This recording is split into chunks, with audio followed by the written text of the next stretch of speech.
एक लड़की ने एक अनजान इंसान को जिंदा करने के लिए अपनी आधी जिंदगी दे दी, लेकिन उसे नहीं पता था कि उसकी एक गलती उसकी पूरी दुनिया को तबाह कर देंगी। ये कहानी है चुन की, जो एक ऐसी दुनिया में रहती थी जहाँ लोग प्रकृति को कंट्रोल करते थे। ये कहानी एक ऐसी दुनिया की है जो इंसानों की दुनिया से बिल्कुल अलग है। इस दुनिया में रहने वाले लोग ही पूरी प्रकृति को संभालते हैं, जैसे हवा, पानी, मौसम और समुद्र। इस दुनिया में एक बहुत बड़ा समारोह होता है जहाँ जो लड़का या लड़की 16 साल के हो जाते हैं उन्हें 7 दिन के लिए ह्यूमन वर्ल्ड में भेजा जाता है, ताकि वो इंसानों की दुनिया को करीब से देख सके, उनकी ज़िंदगी, उनकी भावना और उनका जीवन समझ सके, क्योंकि आगे चलकर उन्हें ही प्रकृति के सारे काम काज संभालने होते हैं। उन्हीं बच्चों में एक 16 साल की लड़की भी होती है जिसका नाम होता है चुन।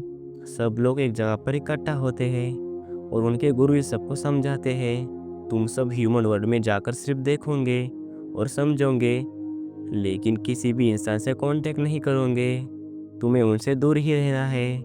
इसके बाद एक बूढ़ी दादी अपनी शक्ति से जादू दरवाज़ा खोलती है जो सीधे ह्यूमन वर्ल्ड की तरफ जाता है। सब बच्चे अपने परिवार से मिलकर धीरे धीरे उस दरवाजे के अंदर जाना शुरू करते हैं। जैसे ही वो दरवाजे के अंदर जाते हैं सब डॉल्फिन में बदल जाते हैं ताकि इंसान उन्हें पहचान ना सके। चुन भी उस दरवाजे के अंदर जाती है और एक छोटी डॉल्फिन बन जाती है। जाते समय उसकी माँ उसे रोकती है और कहती है, याद रखना इंसान बहुत खतरनाक होते हैं, उनके पास मत जाना। यह कहते हुए उसकी माँ रोने लगती है क्योंकि वो नहीं चाहती थी कि चुन इंसानों की दुनिया में जाए। तभी क्यों चुन से धीरे से कहता है, मैं तुम्हारा इंतज़ार करूँगा, और चुन ह्यूमन वर्ल्ड की तरफ चली जाती है। सभी बच्चे डॉल्फिन में बनकर समुद्र के रास्ते इंसानों की दुनिया में पहुँच जाते हैं। नई दुनिया देखकर सब बहुत खुश होते हैं और अलग अलग जगह घूमने लगते हैं। अब धीरे धीरे 7 दिन बीतने लगते हैं और अब चुन का ह्यूमन वर्ल्ड में आखिरी दिन होता है। उसी दिन एक लड़का अपनी छोटी बहन के साथ समुद्र किनारे घूमने आता है। वो मछलियों को खाना डालता है और फिर पानी के अंदर जाकर डॉल्फिन के साथ खेलने लगता है। तब उसे पानी के अंदर एक लाल डॉल्फिन दिखाई देती है जो और कोई नहीं बल्कि चुन होती है। वो लड़का उसकी तरफ बढ़ने लगता है, लेकिन चुन उसे देखकर दूर चली जाती है क्योंकि उसे पहले ही सख्त मना किया गया था कि इंसानों के करीब नहीं जाना है। लेकिन चुन दूर से ही पूरी रात जहाज के पास रहकर उसे देखती रहती है। कुछ देर बाद वो लड़का और उसकी बहन वहाँ से चले जाते हैं। तभी अचानक समुद्र का पानी तेजी से बढ़ने लगता है और एक खतरनाक भंवर बन जाता है। तेज बहाव की वजह से चुन एक जाल में फंस जाती है। वो छूटने की बहुत कोशिश करती है लेकिन निकल नहीं पाती।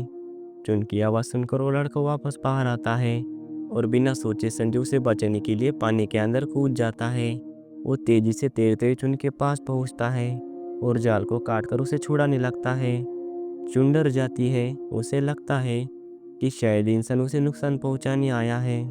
तभी वो लड़का धीरे से कहता है, मैं तुम्हारी मदद कर रहा हूँ, और वो उसे जाल से आज़ाद कर देता है। लेकिन उसी समय वो तेज बहाव की वजह से वो लड़का खुद भंवर में फंस जाता है। चुन तुरंत उसके पास जाती है और उसे बचाने की कोशिश करती है, लेकिन अब बहुत देर हो चुकी थी। वो लड़का मर चुका था। किनारे पर खड़ी उसकी छोटी बहन जोर जोर से रोने लगती है और रोते हुए कहती है, मेरे भाई को वापस कर दो, वो तो बस तुम्हारी मदद करने आया था। ये सब देखकर चुन का दिल टूट जाता है क्योंकि वो जानती थी उसकी वजह से ही उस लड़के की जान गई है। अब 7 दिन पूरे हो चुके थे, इसलिए चुन को वापस अपनी दुनिया में लौटना पड़ता है। लेकिन जाते समय वो उस लड़के की डॉल्फिन वाली सिटी अपने साथ ले जाती है। अगले दिन चुन अपने दादाजी के पास जाती है और उनसे पूछती है, मरने के बाद इंसान कहाँ जाते हैं। उसके दादाजी उसे बताते हैं, मरने के बाद इंसान का शरीर मिट्टी में मिल जाता है, लेकिन उनकी सोल उत्तरी मंदिर में छोटी मछलियों में बदल दी जाती है। चुन ये सुनकर पूछती है, क्या हम भी एक दिन मर जाएंगे। दादाजी मुस्कुराकर कहते हैं, हाँ, जहाँ जीवन है वहाँ मृत्यु भी है, और मेरी मृत्यु भी अब पास आ रही है। ये सुनकर चुन रोते हुए उनसे लिपट जाती है।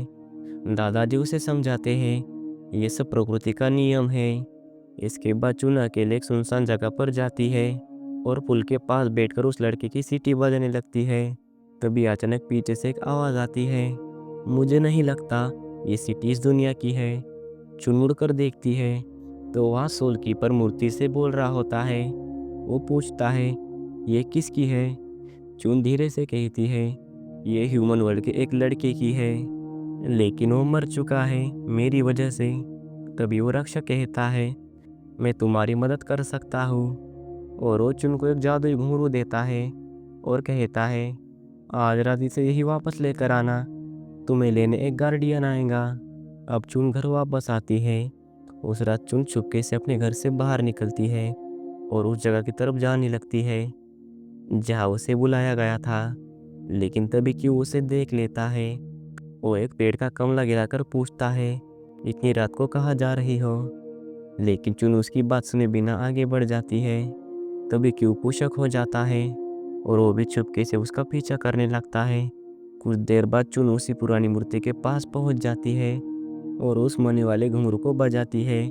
जैसे ही वो आवाज़ गूंजती है, मूर्ति के अंदर से आवाज़ आती है और एक गार्डियन को बुलाया जाता है। वो गार्डियन एक उड़ते हुए जहाज पर आता है और चुन को अपने साथ बिठाकर वहाँ से ले जाता है। क्यों ये सब दूर से देख रहा होता है, लेकिन वो कुछ नहीं कर पाता। कुछ देर बाद गार्डियन चुन को उस जगह पर ले जाता है जहाँ मरे हुए लोगों की आत्मा रखी जाती है। चुन उस घुंघरू को बजाकर दरवाज़ा खोलती है और अंदर चली जाती है। अंदर एक सोल कीपर खड़ा होता है जो उसे उसके पीछे आने के लिए कहता है। वो चुन से पूछता है, तुम किसकी सोल ढूंढ रही हो? चुन धीरे से कहती है, एक इंसान की जो 2 दिन पहले मरा था, 18 अप्रैल को। ये सुनकर सोल कीपर कहता है, स्वर्ग के अपने नियम होते हैं और तुम उनका उल्लंघन कर रही हो। लेकिन चुन कहती है, मुझे किसी सज़ा की परवाह नहीं, मुझे बस उसे वापस जिंदा करना है। तब सोल कीपर गुस्से में कहता है, क्या तुम जानती हो एक मरे हुए इंसान को वापस लाने की कीमत क्या होती है? चुन चुप हो जाती है। पहले वो मजाक में कहता है, इसके बदले तुम्हें अपनी आंखें देनी होंगी। चुन डर जाती है। फिर वो हंसते हुए कहता है, नहीं, इतना आसान नहीं है। फिर वह गंभीर होकर कहता है, अगर तुम उस इंसान को जिंदा करना चाहती हो तो तुम्हें अपनी आधी ज़िंदगी मुझे देनी होगी। जब तक वो इंसान जिंदा रहेगा, तुम्हारी ज़िंदगी का आधा हिस्सा उसके साथ ही बंधा रहेगा। चुन कुछ देर सोचती है और फिर बिना डरे हाँ कहती है, क्योंकि वो जानती थी कि उसी लड़के ने उसकी जान बचाने के लिए अपनी जान दी थी। सोल कीपर उसे एक कमरे में ले जाता है जहाँ हजारों आत्माएं छोटी सी मछलियों के रूप में तैर रही होती है। वो पूछता है, क्या तुम उसे पहचानती हो? चुन कहती है, हाँ, उसके माथे पर चोट का निशान है। काफी देर ढूंढने के बाद उसे आखिरकार उस लड़की की सोल मिल जाती है जो एक छोटी डॉल्फिन बन चुकी थी। सोल कीपर चुन की आधी जिंदगी ले लेता है और उस डॉल्फिन में दोबारा लाइफ भर देता है। फिर वो चुन से कहता है, अब तुम्हें इसे संभालना होगा जब तक ये बड़ा होकर ह्यूमन वर्ल्ड में वापस नहीं चला जाता। एक बार ये शुरू हो गया तो अब पीछे मुड़ने का कोई रास्ता नहीं है। अगर ये बीच में मर गया तो इसकी सोल हमेशा के लिए ख़त्म हो जाएंगी।